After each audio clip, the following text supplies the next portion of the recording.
In this video, I want to break down for you all the numbers that are going into this flip and how much profit we're actually going to make on the deal once we sell it. And for some context, so I bought this property about 2 weeks ago and we're pretty much halfway through the project. Pretty much all the demolition has been completed. We got a new heating system installed, as well as all the electrical, plumbing, and gas lines have been replaced. So up next is pretty much going to be paint, then all the flooring, installing all the kitchen stuff, the cabinets, the countertops, all of that, as well as the bathroom, tiling work. And what makes this deal so crazy is that it's actually right next door to where I currently live. So you can imagine just how much traffic I get just to get to this property. So the way this deal came to be is that this property was actually rented out for many years, like 30 plus years.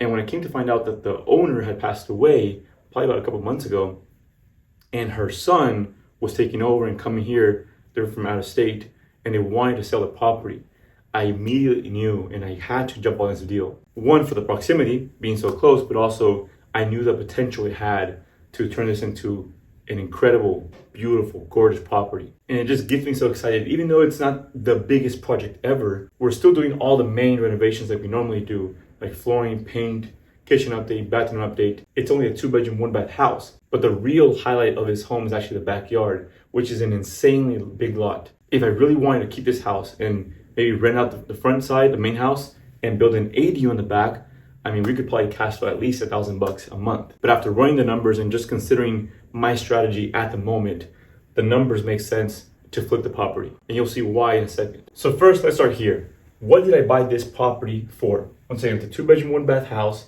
located in a really nice neighborhood of Richmond, California. And I bought it for $430,000. The reason I put that second is because we're going to be subtracting all these numbers from our potential, hopefully our ARV of what we can sell it for. Now, let me just say this too. So I bought it for $430,000. We actually had an appraisal done before we closed on the property. It was part of kind of the loan process. Even though I used a hard money loan, they still required an appraisal to be done on the property, meaning that somebody come out and analyze it and do their comping process through their own research, determining an ARV, which actually came out to be about $710,000.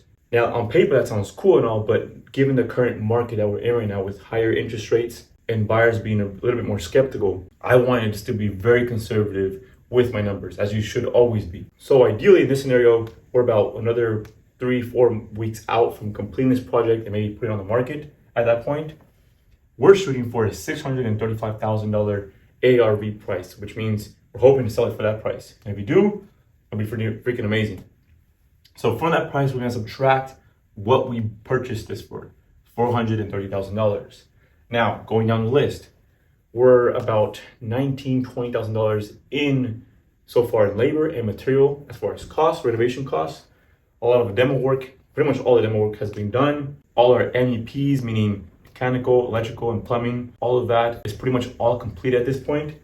Now, from that stage, what's next is all the installation part, meaning installing the kitchen, cabinets, countertops, backsplash, as well as the bathroom, tiling work, the tub, the fixtures, everything. So we still have some ways to go, but we're pretty much halfway through this project, which we're going insanely fast. We have one guy doing pretty much all the entire work. The only thing he didn't take care of was installing the heating central system, as well as a different guy for the electrical panel. So we put a brand new electrical panel for his house. But using our current budget of what we have, we're estimating about $50,000 in total renovation costs. We're going down the list. So when we purchased this property for $430,000, there's also a set of costs that were called closing costs, which totaled out to be $15,741 total. That included things like title and escrow fees, notary fees, lending fees, origination fees, a bunch of other fees and costs that are associated when you purchase a property, as well as the costs that are associated with the hard money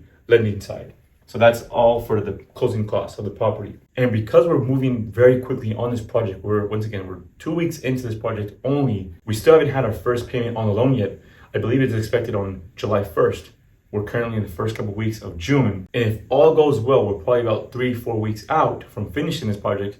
We'll most likely only have one payment to make, which is about $3,200, assuming that we can complete the project in the next couple of weeks. Cross our fingers, we're hoping to. The last and final number we have to take into consideration is the closing costs, but now on the listing side. So when we sell the property, there's obviously going to be another set of closing costs, not as much as when we purchased it, but really the bigger item is going to be the commissions that are paid to the buyer's agent. Now, because I'm also a licensed real estate agent, I will be listing the property, basically representing myself as a listing agent. So I will be taking, I believe I set myself a 2% commission for the sale of this property. So 2% of whatever, $635,000, and then another 2.5% to the buyer's agent. So taking all of that, the 2% for me, the 2.5% for the buyer's agent, as well as all the other closing costs that are associated with when selling the property, that will total out to about an estimated $34,375,000. So once again, going down the list, the purchase price was $430,000. We're hoping to sell this property for $635,000, $50,000 of renovation costs, $15,741 for the purchase closing costs, $3,200 for one payment of this entire project, and then $34,375,000 for the sale of this property. So assuming that we can sell this property for $635,000 after all said and done, and we subtract every single line item and cost that are associated with this project, we are left with $101,684 of net profit to us. That is after all expenses, everything is paid off. That is what's left to us in our pocket, which is freaking awesome. 6 figures on one deal in about a 2-month timeline. I remember back in high school and college, I used to dream that I would graduate and at some point I would be making 6 figures in a year. Like making $100,000 was like dream. This is real. This is real stuff. This is a property that you can see, touch, smell. And that is really the power behind this real estate game. This is something that anyone can do. I do not come from money. No one in my family comes from any real estate background. I learned this game from scratch and from learning other people do it. And I told myself, if they can do it, I can do it myself. And I am a strong believer that you watching this as well can do this game too. This fix and flip business comes down to 3 things. It comes down to your numbers, buying right. Number 2, location, where you buy this property in. And number 3, the execution, making sure that you actually go through the process and the project with great quality work and making sure that you don't cut any corners. Because remember this, the path to success doesn't have any shortcuts.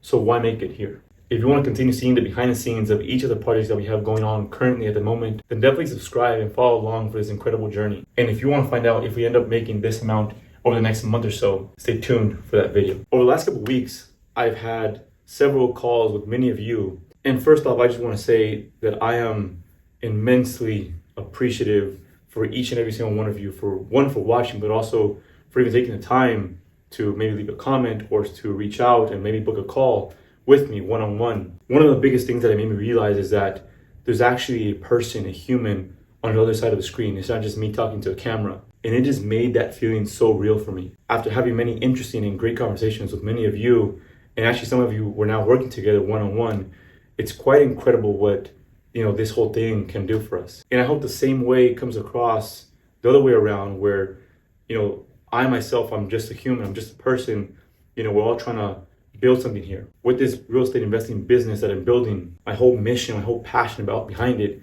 is to build incredible wealth, but not just wealth, but incredible freedom. And by showcasing everything that I do and sharing it with you, all the many lessons and failures and everything that comes with it. So all that just to say that I am really appreciative for every single one of you.